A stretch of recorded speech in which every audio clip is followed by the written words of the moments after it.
ထရီရှာဟာသူမရဲ့သမီးရင်းလွန်ခဲ့တဲ့နှစ်ပေါင်းများစွာကတည်းကတည်ဆုံသွားခဲ့ပြီဆိုတာကိုသိရှိပြီးသားဖြစ်ပါတယ်။ဒါပေမဲ့သမီးဖြစ်သူနေရာမှာဟန်ဆောင်နေတဲ့သူဟာအမှန်တကယ်တော့အသက်30အရွယ်အန်ရဲ့အလွန်များတဲ့ဒုစရိုက်ပြေးတစ်ယောက်ဖြစ်နေလိမ့်မယ်လို့တော့သူမမထင်မှတ်ထားခဲ့ပါဘူး။လွန်ခဲ့တဲ့4နှစ်ကသူမရဲ့သားဖြစ်သူဟာကြီးမားတဲ့အမှားတစ်ခုကိုကျူးလွန်ခဲ့တာဖြစ်ပါတယ်။သူဟာညီမဖြစ်သူကိုလေယားပေါ်ကနေမတော်တဆတွန်းချမိခဲ့လို့လီနာမှာဝမ်းနည်းပွဲတည်ဆုံခဲ့ရပါတယ်။ဒါပေမဲ့မိသားစုပျက်စီးမသွားအောင်လို့မိခင်နဲ့သားဖြစ်သူတို့ဟာအမှန်တရားကိုအတူတကွဖုံးကွယ်ဖို့ရွေးချယ်ခဲ့ကြပါတယ်။သမီးဖြစ်သူပျောက်ဆုံးသွားခဲ့တာပါဆိုတဲ့အမှားတစ်ခုကိုတောင်ဖန်တီးခဲ့ကြပါတယ်။ဒီလျှို့ဝှက်ချက်ကိုသာတေချာဖုံးကွယ်ထားနိုင်ရင်အရာရာဟာအချိန်တန်ရင်ပုံမှန်အတိုင်းပြန်ဖြစ်သွားလိမ့်မယ်လို့သူတို့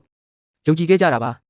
သူတို့မမျှော်လင့်ထားခဲ့တာကတော့ခင်မုန်းဖြစ်သူရဲ့စိတ်ပိုင်းဆိုင်ရာထိခိုက်ခံစားရမှုပဲဖြစ်ပါတယ်။သမီးဖြစ်သူအတွက်အလွန်အမင်းဝမ်းနည်းကြေကွဲမှုကြောင့်ခင်မုန်းဖြစ်သူဟာလုံးဝစိတ်သက်ပြိုလဲသွားခဲ့ရပါတယ်။သူဟာအပြစ်ရှိစိတ်တွေစိတ်ကူးယဉ်မှုတွေနဲ့အတူနေ့စဉ်နေ့တိုင်းပိတ်လောင်ခံထားရတယ်လို့ဖြစ်နေခဲ့တာပါ။အတူအယောင်လီနာပေါ်ထွက်လာတဲ့အထိခင်မုန်းဖြစ်သူဟာအံ့ဩဖွယ်ရာအမှန်တကယ်ဖြစ်ပျက်ခဲ့ပြီလို့အခိုင်အမာယုံကြည်သွားခဲ့ပြီးအသက်ဝင်မှုမရှိတော့တဲ့မိသားစုလေးဟာလည်းနောက်ဆုံးမှာပြန်လည်အသက်ဝင်လာခဲ့ပုံရပါတယ်။နှစ်ဖက်စလုံးမှာအသက်ဆုံးဖုံးကွယ်ခြင်းကြတဲ့လျှို့ဝှက်ချက်တွေရှိနေတာကြောင့်လီနာနဲ့ထရီရှာတို့ဟာသဘောတူညီချက်တစ်ခုယူခဲ့ကြပါတယ်။မိသားစုဟာအလိမ်ညာမှုတွေအောက်မှာဆက်လက်ပေါင်းတင်နေထိုင်ကြမှာဖြစ်ပါတယ်။စိတ်ကျန်းမာရေးဆရာဝန်ရဲ့မတင်ကားမှုကိုမခံရစေဖို့အတွက်သူတို့ဟာစက်ကြောင်းတစ်ခုလုံးရဲ့အစိပ်ပိုင်းတိုင်းကိုကြိုတင်ညှိနှိုင်းခဲ့ကြပါတယ်။မျက်နှာပေးနဲ့အသေးစိတ်အချက်တိုင်းကိုပင်အကြိမ်ကြိမ်ခါခါလေ့ကျင့်ခဲ့ကြပါတယ်။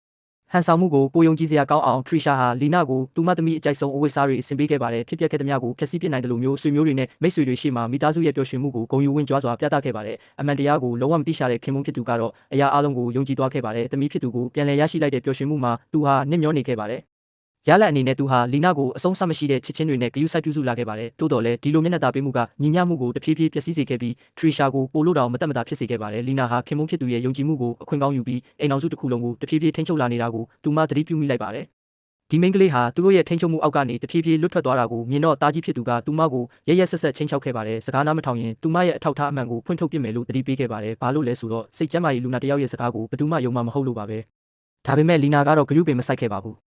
အခြေအနေကိုပြန်လည်ထိန်းချုပ်ဖို့ဆုံးဖြတ်ထားတဲ့ထရီရှာဟာသူမပို့ပြီးစကားနားထောင်လာစေဖို့မျှော်လင့်ချက်နဲ့ညစာတဲကိုတစ်ခုခုတိတ်တဆိတ်ထည့်ခဲ့ပါတယ်။ဒါပေမဲ့လီနာဟာသူမလုပ်ခဲ့တာကိုချက်ချင်းရိပ်မိသွားခဲ့ပါတယ်။ရိုးရင်းကျင်စီအထိအညှိုးထားပြီးလက်စားချေတက်တာဟာသူမရဲ့သဘာဝပဲဖြစ်ပါတယ်။ဒါကြောင့်နောက်တနေ့မနက်စောစောမှာလီနာဟာမိသားစုတစ်ခုလုံးအတွက်သဘောထားကြီးစွာနဲ့မနက်စာပြင်ဆင်ပေးခဲ့ပါတယ်။ထရီရှာနေ့စဉ်တောက်ရရှိတဲ့ဟင်းသီးဟင်းရွက်ဖြော်ရည်ကိုပင်ဂရုတစိုက်ဖြော်ပေးခဲ့ပါသေးတယ်။ဖြော်ရည်ထဲမှာတစ်ခုခုမှားယွင်းနေမှထရီရှာသိနေပေမဲ့လည်းခင်မုန်းနဲ့သမီးဖြစ်သူတို့ရဲ့ထက်သန်တဲ့အကြည့်တွေအောက်မှာစနစ်တကျပြင်ဆင်ထားတဲ့ဒီလက်ဆောင်ကိုတောက်သုံးရုံမှတပါအခြားရွေးချယ်စရာမရှိခဲ့ပါဘူး။နောက်တစ်စက္ကန့်မှာပဲထရီရှာဟာချက်ချင်းအံထွက်သွားခဲ့ပါတယ်။ဒီအတော်အတွင်းမှာတော့လီနာဟာဘာမှမဖြစ်ခဲ့တယ်လို့မျိုးနီနီနာနာမှာမတ်တက်ရက်နေခဲ့ပါတယ်။ဒါဟာစာနာမှုတစ်ခုလိုပါပဲ။